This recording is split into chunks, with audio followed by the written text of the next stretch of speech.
വടകരയിൽ പോരാട്ടച്ചൂട് കനക്കുകയാണ്. അപ്പോൾ നമ്മോടൊപ്പം ഉള്ളത് കെ ശൈലജ ടീച്ചറാണ്, LDFന്റെ പ്രിയപ്പെട്ട സ്ഥാനാർത്ഥി. ടീച്ചറോട് തന്നെ നമുക്ക് കൂടുതൽ കാര്യങ്ങൾ ചോദിച്ചറിയാം. ടീച്ചർ നമസ്കാരം. എന്തൊക്കെയാണ് അവസാന ലാപ്പിലേക്ക് എത്തുമ്പോൾ എന്താണ് ടീച്ചർക്ക് പറയാനുള്ളത്?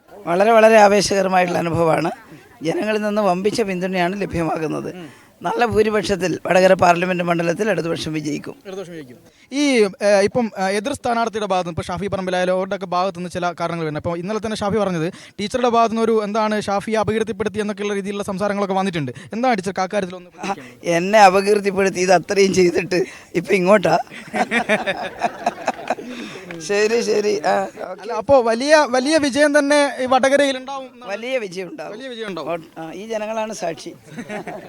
ഈ കോവിഡ് സമയത്ത് ചെയ്ത ഒരുപാട് കാര്യങ്ങൾ എന്തായാലും വോട്ടായി മാറുമെന്ന് തന്നെയാണ് ടീച്ചറുടെ പ്രതീക്ഷ. കോവിഡ് മാത്രമല്ല, ഇനിയിപ്പോൾ കോവിഡും ഒക്കെ വന്നപ്പോൾ ഉള്ള പോലെ തന്നെ കേരളത്തിൻ്റെ ആരോഗ്യ മേഖലയെ പരിഷ്കരിക്കാനും താഴേ തട്ടിലടക്കം കൂടുതൽ സൗകര്യങ്ങൾ ഉണ്ടാക്കാനും ആരോഗ്യമന്ത്രി എന്നുള്ള നിലയിൽ പരിശ്രമിച്ചിരുന്നു.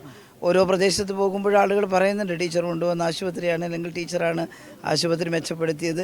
ഞാനെന്ന് വെച്ചാൽ എൻ്റെ ഗവൺമെൻറ് കേട്ടില്ലേ, ആ സമയത്ത് ഞാനാണ് ആരോഗ്യമന്ത്രി. അവരത് ഇപ്പോൾ ആശാ വർക്കർമാരെല്ലാം ചിലയിടത്ത് ഉണ്ട്.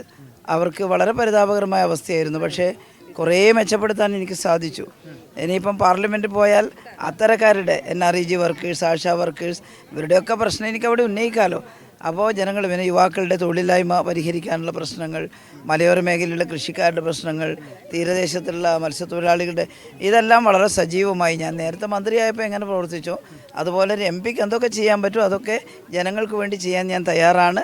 ഒരു വോട്ട് നിങ്ങളെല്ലാവരും എനിക്ക് തന്ന് പാർലമെൻറ്റിൽ പ്രവർത്തിക്കാനുള്ള അവസരം ഉണ്ടാക്കി തരണമെന്നാണ് വടകരക്കാരോട് അപേക്ഷിക്കാനുള്ളത്. അപ്പോൾ വടകരയ്ക്ക് വേണ്ടി ടീച്ചർക്ക് പറയാനുള്ളത് എല്ലാവരുടെയും വോട്ട് വടകരയിൽ LDFന് നൽകിക്കൊണ്ട് ഒരു ലോക്സഭയിലേക്ക് എത്തിക്കണം എന്നുള്ളത് തന്നെയാണ്. അപ്പോൾ ശൈലജ ടീച്ചറോടൊപ്പം നമ്മുടെ വീഡിയോയും തുടരുകയാണ്.